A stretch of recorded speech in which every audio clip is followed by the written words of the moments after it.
يا عمر بن سعد، هذا الحسين بن بنت رسول الله يقول لكم إنكم قتلتم أصحابه وإخوته وبني عمه، وبقي فريدا مع أولاده وعياله وهم عطاشا، قد أحرق الظمأ قلوبهم، فاسقوهم شربة من الماء، لأن أولاده وأطفاله قد وصلوا إلى الهلاك. يا ابن أبي تراب، قل لأخيك لو كان كل وجه الأرض ماء وهو تحت أيدينا ما سقيناكم منه قطرة حتى تدخلوا في بيعة يزيد.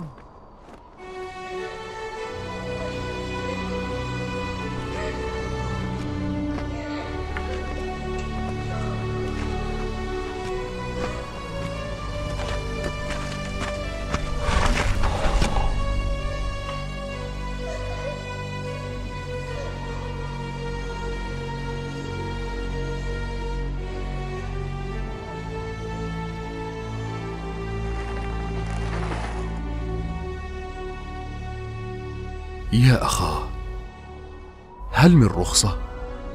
أخي، أنت العلامة من عسكري، فإذا غدوت يؤول جمعنا إلى الشتات وتنبعث عمارتنا إلى الخراب. فداك روح أخيك، لقد ضاق صدري من الحياة الدنيا، وأريد أن آخذ الثأر من هؤلاء المنافقين. فاطلب لهؤلاء الأطفال قليلا من الماء.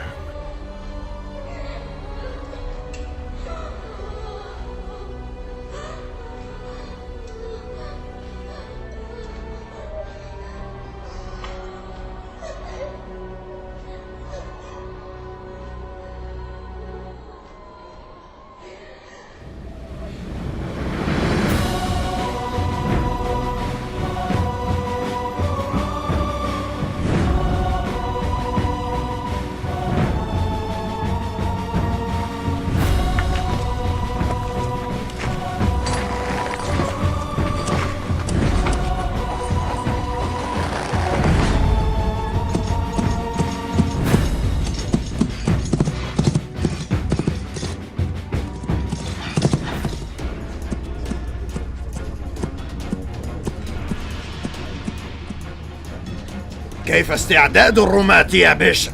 هم على استعداد للقضاء على أي شخص يقترب نحو المشرع.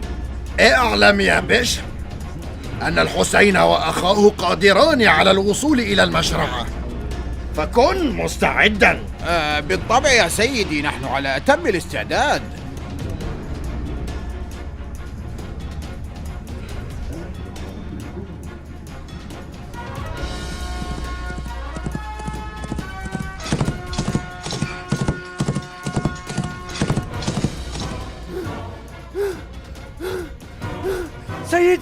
سيدي العباس، أنه يتقدم.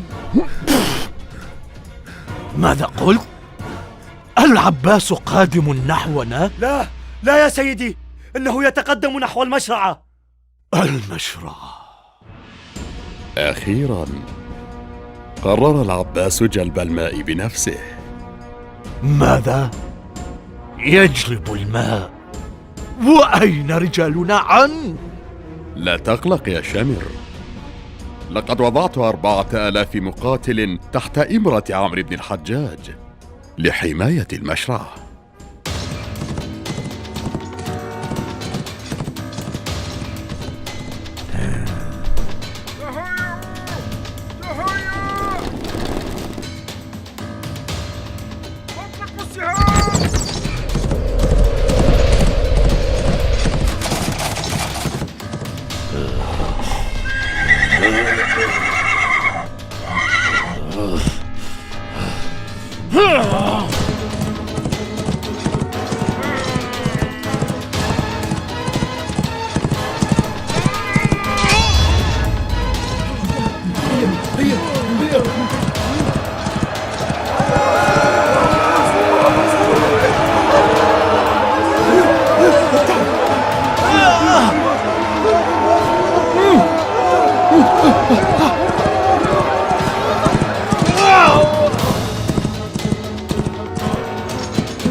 يا نفس من بعد الحسين هوني.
الآن انكسر ظهري